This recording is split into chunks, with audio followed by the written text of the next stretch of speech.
Welcome to the Business Growth Podcast. Today I'm here with Atif, the Global CFO of August Leadership. Welcome to the show. Thank you, Leonard. Very good to be here. It's good to have start to have a conversation about how we do business and what are the things that we are facing these days. All So glad right, to talk about it. Thank you for having me on the podcast. no worries. Looking forward to jumping in. So tell me a little bit more, like what do you do specifically as a fractional CFO? Uh, well, the plain vanilla version would be that I basically work with business owners and businesses to sort of give them services for a CFO, which they would normally not be able to do on a full-time basis.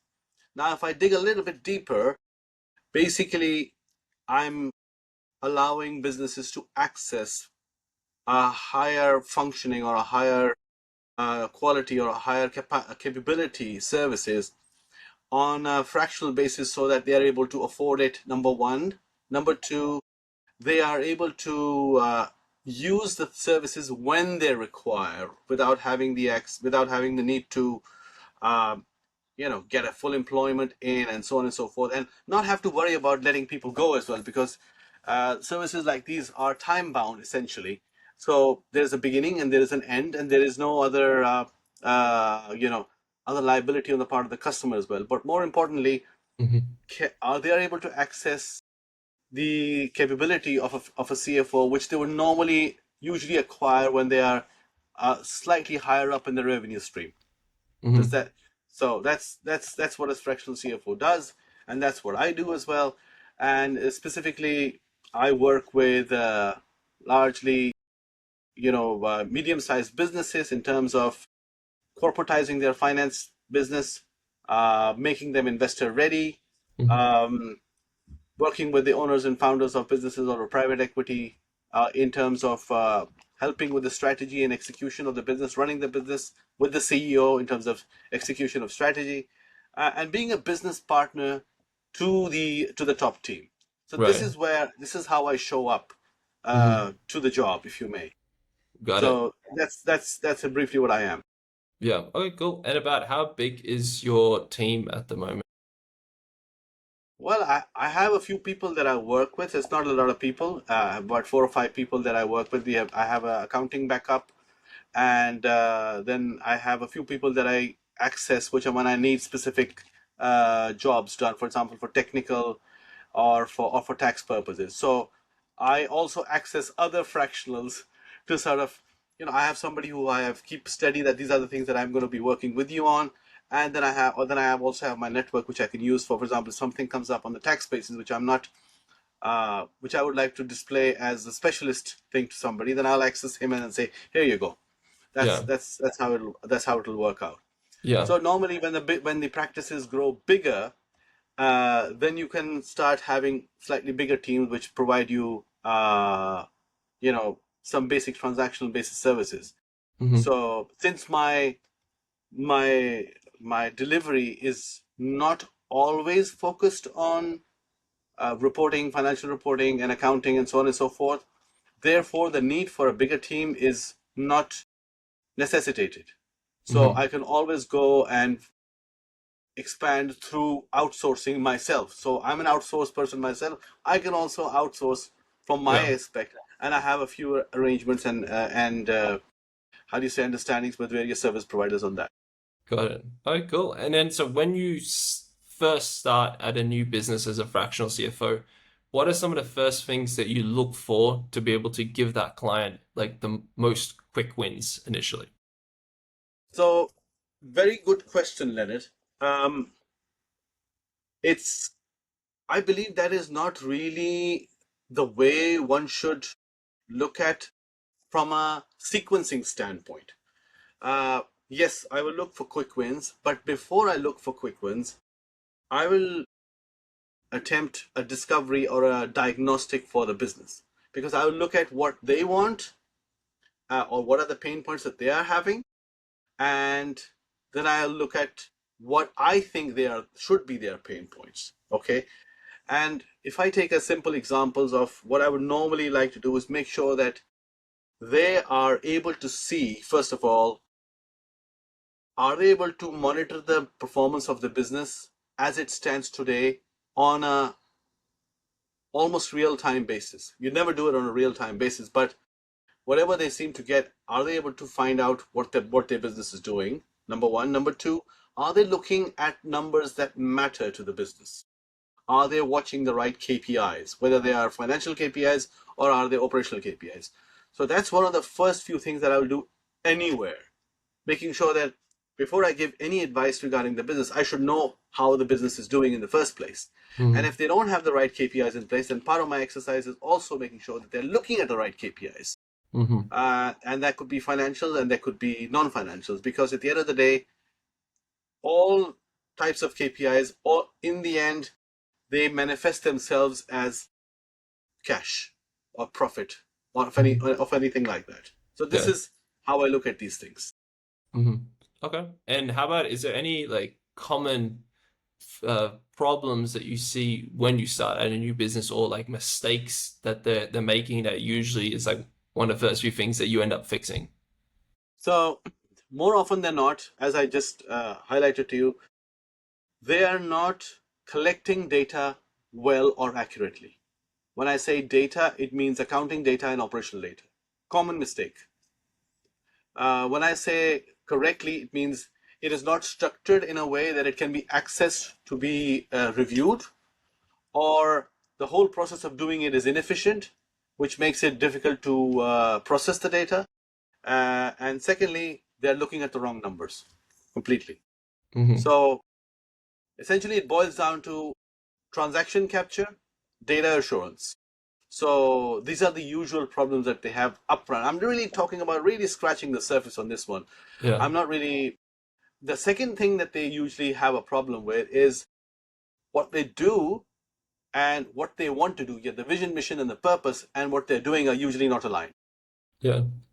So there's a disconnect between those two.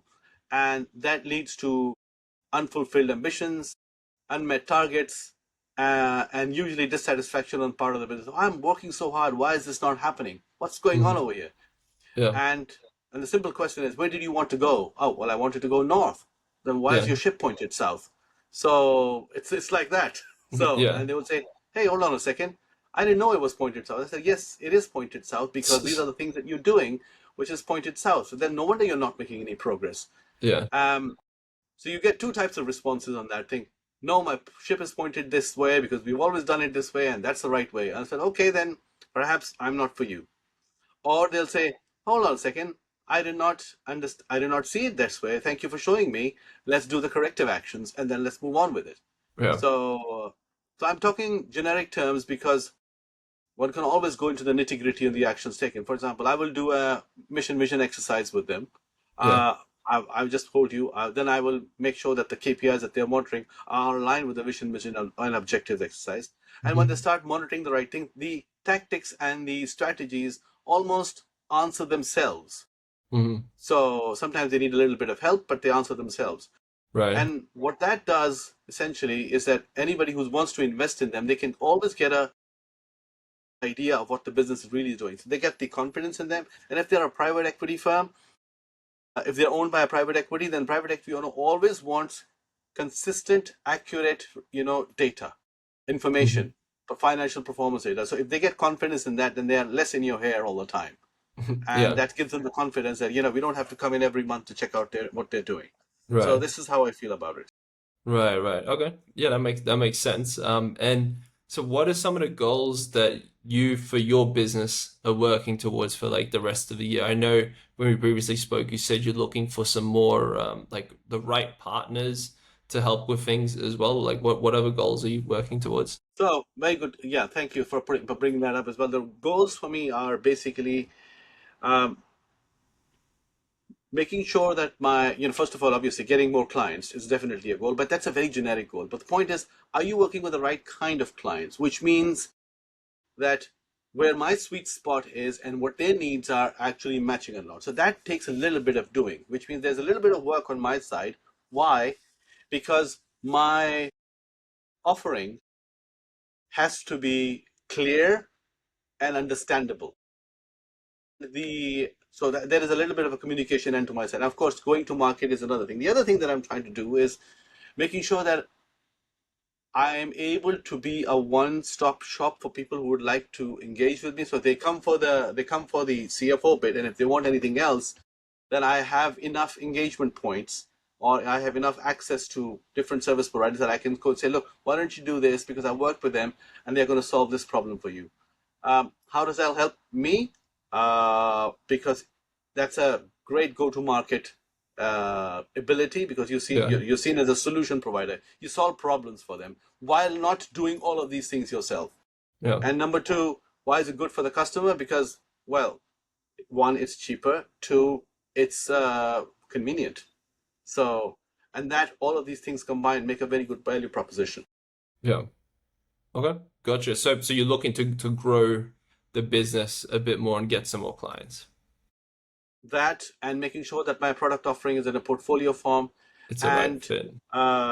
you know, I'm able to my value propositions are very clearly defined, Right. are better defined, refine them always. Yeah. Oh yeah, that definitely makes things a lot easier. In terms of growth, so like where are you looking to go? Like where are you at the moment and where are you looking to go So to we're and looking. Look, I hope to double the number of clients that I have. That's what I don't have a lot of clients. I mean, I have three clients, and I hope to double them. And that's and then there was always the how do you say, the kind of products that you offer, the kind of work that you do with them. That also naturally evolves yeah. depending on where in the journey they are as a client. Yeah. Yeah. Okay. Yeah, makes sense. And I know when we spoke last, you talked about like automation and things like that as well. Yes, What, yes, so yes, yes. tell me Good a little bit point. more. What are you looking at in terms of like automation, in terms of implementing into your So, business? so the thing that I'm going towards is implementing layers or overlays on top of their financials and their operational data, so that we are able to extract standardized management reporting out of them, or Yeah. KPIs. Okay. Um, and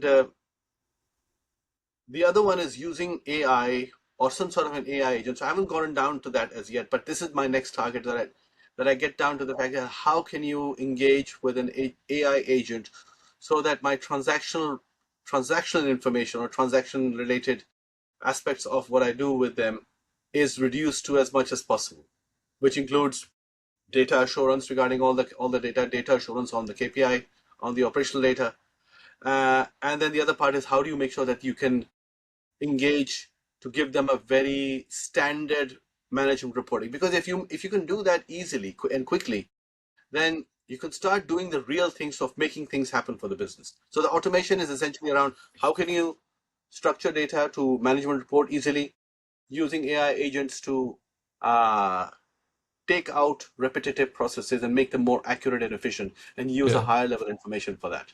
So this is the Right. kind of direction of travel. Right. So it sounds like use AI to automate some of the more like admin type tasks so you can focus on the more value added tasks essentially. Yeah, so that, yeah, you don't, you spend less time reviewing the Mm, accuracy of them and more time working with the data, or gotcha. making more of the data. Yeah. Okay. Gotcha. And then, so I know you kind of said a couple of things. What would you say is the biggest time suck that you're looking to automate initially? Like, what takes you the most amount of time that you're just like, man, if I had an AI robot doing this thing for me, it would save me so much time. Data assurance, which is basically making sure that whatever has been put into the books or whatever is going into that book is actually right, correct. It has Yeah. been checked via standards. It has been posted in the right places, Yeah. and you do all, so it's been verified, and that is the biggest one, because you spend most of the time making sure is the number right, does that look right. And because if you spend more time on that, you spend less time thinking about what do I do with this information. So Right. that is the biggest data suck on this one. And I Yeah. think for most of the accounting professionals out there, and the people who are controllers or who do a lot of month ends and year ends and all that stuff, is making sure the close process, Hmm. the ensuring that the data is correct. I mean, the information is correct. That is the biggest one. That's you spend the most time in terms of getting to the close of it. That's Got it. it. Yeah. It's all Okay. really, there is nothing else to it, really, frankly. Yeah. Just make sure the Yeah. data is accurate. make sure that all the transaction has been Yeah. posted in the right place, it's been treated the correct way, Yeah. it's in the right entity, it's in the right, it's been accrued the right way, so on and so forth. So if you Yeah. can find a way to sort of make sure that this thing has been sanitized before it arrives, Mm. then you can just run a process by which you can take out your management reports and get on with it. Yeah, yeah, because and it's really important to make sure it is accurate, I imagine, as well, because if you don't have the right data, then the advice that you give, the actions that you take, all of that could be wrong because you didn't have the It's right completely foundation wrong. initially. Exactly. It's Yeah, completely wrong. Yeah, you can't do anything with it. So yeah. even if you have to look at historic data, you have to make sure that you're working with correct historic data. Mm. So if you're looking at trends, am I looking at a trend or am I looking at an anomaly or a Yeah, mistake? yeah, yeah, definitely. Yeah, makes sense. I know we're starting to run out of time here. So how about let's finish on what's been one of like the most valuable lessons in business that you've learned, or if you have like one or two, what would you say they are? Make sure that you define your direction correctly. Spend more time on which direction of travel and the things that you need to make sure that you keep traveling in that direction and then execute consistently. So, So a lot of the people, they spend more time on doing things as opposed to ensuring that their direction of travel is correct. It could be the job that you're doing or the whatever the business is doing. right. So that is the simplest thing that I would say to anybody. Make sure that your direction of travel is correct. Yeah, yeah, that makes sense. Yeah. Awesome. Well, it's been great having you on the podcast. Time's flown by. Thank you, Leonard. Thank you for your time as well. Pleasure to Where have. Pleasure where to, can people sorry. go to learn a little bit more about you and what you do? Well, my LinkedIn profile is right over there. You can always go and check it out. You can see what I do, and I'm happy to be reached out on that. That's the best way to do that. Thank you very much for highlighting that. On LinkedIn. All right, cool. I'll include a link to your LinkedIn in the comments below. Appreciate you coming on. You guys have been listening to the Business Growth Podcast. Until next time, keep